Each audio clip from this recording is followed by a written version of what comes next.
Hey, it's Chris with your games.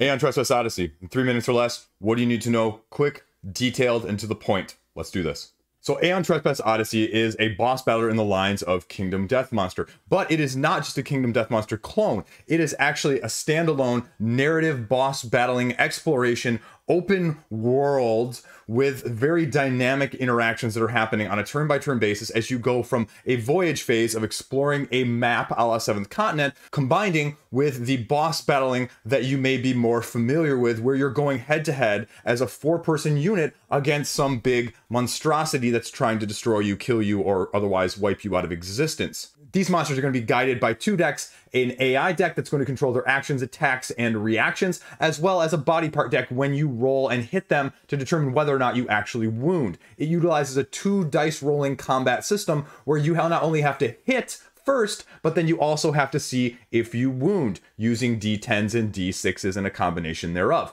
An escalating rage battle system determines how strong you get as the damage accumulates throughout the battle, as well as how strong you become in response to the battle going longer. It's a very innovative, unique system that I've not seen elsewhere, and it flows smoothly and works to perfection. You're going to be doing a lot of dice rolling with this system, but you're going to have lots of options in terms of gear, technology, and other ways to mitigate it in order to give you the best chance of taking down the big bad. It has over 600 pieces of unique gear that are going to be at your disposal through secret stashes, secret decks, and just exploration as well as forging them yourself. The best part about this, the part that makes it so great, is that you don't have to be rolling a 99 on a crit table in order to get the cool stuff. You're going to explore, you're going to gather, you're going to go out, and you're going to be able to get it, and it's not going to be limited to just those who get lucky on said rolls in the first place. That's one part that really makes it stand out apart from its previously named predecessor, whose shoulders it is standing on. And it is, let me be very clear,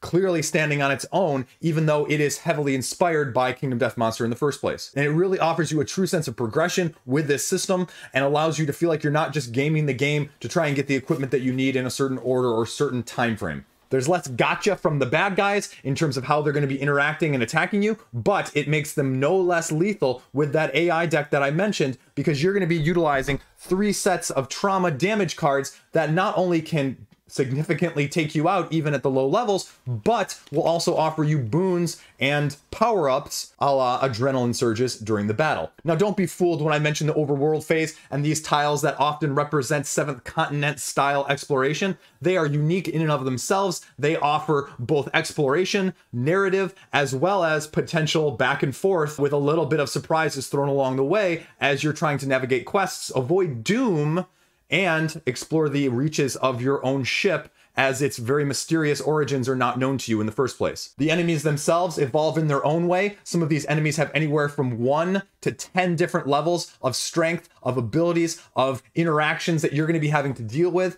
and there is a plethora of them in all 3 of the cycles that you are not going to get through anytime soon in the dozens and dozens, potentially even hundreds of hours that just the core game with the first 3 cycles alone offers. So what do I think of this game as a final thought? This game is freaking amazing. If you had to choose right now one or the other, Kingdom Death Monster or Aeon Trespass Odyssey, I have no qualms about saying I would easily choose Aeon Trespass Odyssey hands down. It's less expensive, it's not necessarily as modular, but boy does it give a holy crap epic thematic experience that makes you go, wow, this is really cool, even though you're potentially looking up things in the rulebook still to make sure you're not messing them up. It doesn't take you out of that element. It makes you just feel like you are having an awesome experience with all of the incorporation of those gears, technologies, upgrades, personalizations, and just adventure across the map.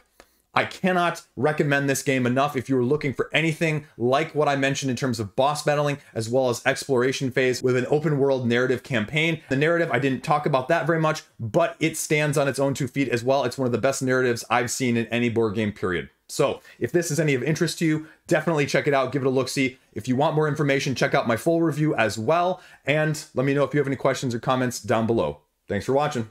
Stay classy.